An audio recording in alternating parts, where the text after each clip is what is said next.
कुमार आप सभी को श्यामा सेंटर में स्वागत करता हूं।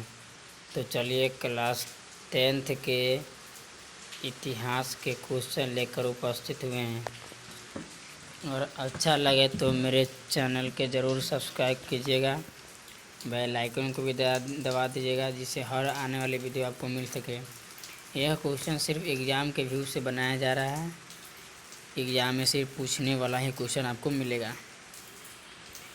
तो क्वेश्चन की ओर बढ़ते हैं। अब क्वेश्चन क्या कहता है,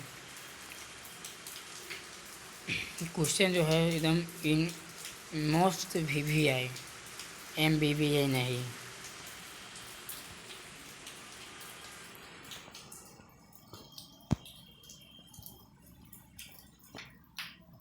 पहला क्वेश्चन है,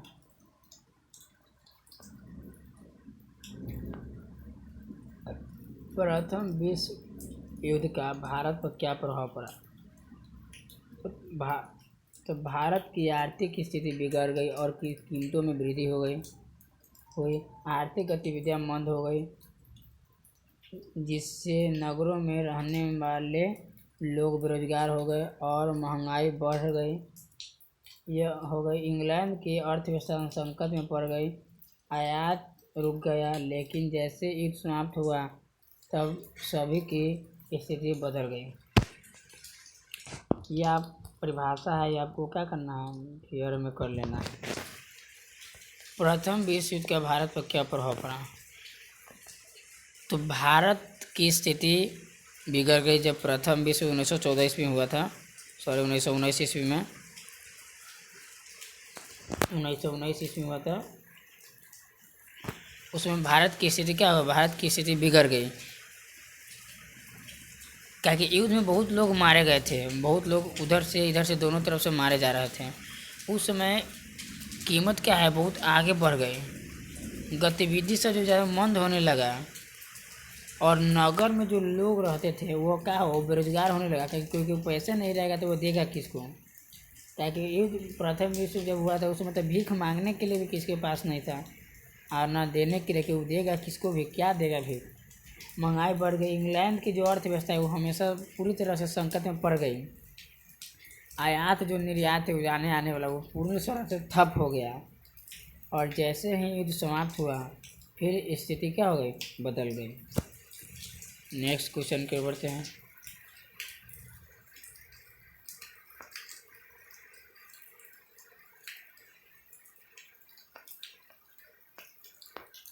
नेक्स्ट क्वेश्चन है, फ्रांस द्वारा हिंद चीन की स्थापना का उद्देश्य। स्थापना यानी कि हिंद चीन का स्थापना करने का क्या उद्देश्य था। तो फ्रांस द्वारा हिंद चीन को, सॉरी यहाँ हिंद चीन होना चाहिए, हिंद चीन फ्रांस द्वारा हिंद चीन को उपनिवेश बनाने का जो प्रारंभिक उद्देश्य डच ब्रिटिश कंपनियों के व्यापारिक प्रतिस्पर्धा का सामना करना पड़ता था, क्योंकि भारत में फ्रांसीसी जो थे वह क्या था, कमज़ोर पड़ रहे थे। चीन में व्यापारी मुख्य रूप से इंग्लैंड से था। फ्रांस को हिंद चीन अच्छा लगा। यानी फ्रांस द्वारा हिंद चीन स्थापना करने का क्या उद्देश्य था। जब फ्रांस जो था, अब फ्रांस जो हिंद चीन को उपनिवेश बनाने का प्रारंभिक उद्देश्य था डच से सीखा हुआ था। यानी डच से समय में व्यापारिक कंपनियों की प्रतिस्पर्धा करने लगा था। यानी वह हिंद चीन से क्या प्रतिस्पर्धा करने लगा व्यापार के लिए। हम उससे आगे निकलेंगे, वो हमसे आगे निकलेगा, कैसे निकलेगा ना निकले, ये सब क्या है, प्रतिस्पर्धा करने लगा। क्योंकि भारत में जो था, भारत में फ्रांसीसी कमज़ोर पड़े थे। भारत में फ्रांसीसी कमज़ोर पड़े थे कहीं चीन के जो डच ब्रिटिश थे उससे क्या ये कमज़ोर पड़े थे। अतः जो फ्रांस है, फ्रांस को हिंद चीन क्षेत्र अच्छा लगा मसाले के लिए और व्यापार के लिए और कृषि, पशुपालन, यानी कि अनेक प्रकार के कामों के लिए फ्रांस को हिंद चीन अच्छा लगा। इसीलिए फ्रांस जो है वह हिंद चीन को अपना उपनिवेश बनाया और हिंद चीन की क्या है, स्थापना किया। यही इसका उद्देश्य है। यानी पूछेगा क्वेश्चन, फ्रांस द्वारा हिंद चीन की स्थापना का क्या उद्देश्य था? तो फ्रांस जो था वह डच से या ब्रिटिश कंपनियों से प्रतिस्पर्धा करता था कामों के लिए, कि हम उससे आगे निकलेंगे, वो हमसे आगे कैसे निकलेगा।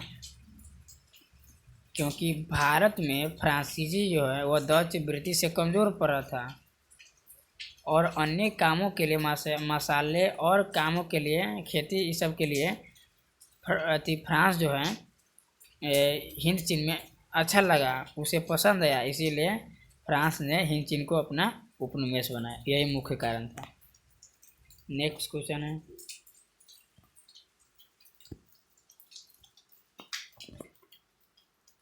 कार्बोनारी कौन था? तो यह एक सफल कूटनीतिक और घोर राष्ट्रवादी विचार था। सफल कूटनीति यानी बहुत वह चतुराई से किसी कार्य को करता था। वो इटली के एकीकरण में सबसे बड़ी बाधा ऑस्ट्रिया को मानता था, इसीलिए ऑस्ट्रिया को पराजित करने के लिए फ्रांस के साथ दोस्ती के हाथ मिलाया, और काउंट काबू ने धीरे धीरे इटली की समस्या को संपूर्ण की समस्या बना दिया। समझते हैं काउंट काबूर क्या है? तो यह एक सफल कूटनीतिक और घोर राष्ट्र यानी घोर राष्ट्रवादी था, और सफल कूटनीतिज्ञ का मतलब होता है कि किसी भी काम को बड़ी चतुराई से, बड़ी सरलता से करना। वो इटली के एकीकरण में सबसे, जो इटली के एकीकरण हुआ था, यानी एकीकरण का मतलब होता है पुरानी व्यवस्था को नए व्यवस्था में चेंज करना, कि वो इटली की जो एकीकरण हो रहा था, जो बदला जा रहा था, उसमें सबसे बड़ी बाधा न ऑस्ट्रिया को मानता था। इसीलिए ऑस्ट्रिया को पराजित करने के लिए काउंट काबूर ने उससे क्या किया, फ्रांस से हाथ मिलाया दोस्ती का, और उसी के सहायता से क्या किया, काउंट काबूर ने धीरे धीरे इटली की जो छोटा समस्या था, इसको बदलने वाला छोटा समस्या, इसको बड़ी समस्या बना दिया। बम उम इधर उधर काम करते करते इसको क्या किया, बड़ी समस्या बना दिया। नेक्स्ट क्वेश्चन है, यह पॉइंट का अंतिम क्वेश्चन है, all India trade union Congress की स्थापना। यह मोस्ट वीआई क्वेश्चन है, यह एग्जाम के एक बार निश्चित पूछा जाएगा, इससे पहले भी क्वेश्चन नहीं पूछा गया है। All India trade union Congress की स्थापना कब हुई थी? CR दास के सुझाव पर कांग्रेस पार्टी ने 31 अक्टूबर 1920 ईस्वी को all India trade union Congress की स्थापना की। इसका उद्देश्य किसानों एवं श्रमिकों को राष्ट्रीय आंदोलन में जोड़ना और अपनी मांगों को समर्थन करना। All India trade union Congress के स्थापना कहा है, जिसे ACTI भी कहते हैं, NCT। यह इसका जो स्थापना है वह 31 अक्टूबर 1920 ईस्वी को हुआ था, जो CR दास के सुझाव पर हुआ था कांग्रेस पार्टी के माध्यम से। इसका एक ही उद्देश्य था all India trade union Congress की स्थापना करने का, कि जो किसान, मजदूर, जो नीचे वर्ग के लोग सब हैं, वो क्या है, अपनी मांगों को प्रस्ताव पेश करे सरकार के सामने, जिससे उसकी मांग पूर्ति हो। और ये सब क्या हुआ, इसीलिए इसका स्थापना हो गया। और राष्ट्रीय आंदोलन में जनता और सामने छोटे मजदूर, बड़े मजदूर, श्रमिक, किसान, ये सब क्या भाग लेने लगे और अपनी मांगों में समर्थक करने लगे। वीडियो समाप्त होता है क्वेश्चन। नेक्स्ट वीडियो में फिर मिलते हैं। अच्छा लगे तो चैनल को जरूर सब्सक्राइब करना, लाइक भी ज़रूर करना, और थोड़ा ना समझ में आए तो कमेंट ज़रूर कीजिएगा, जिसे फिर हम समझा सकें अच्छी तरीके से।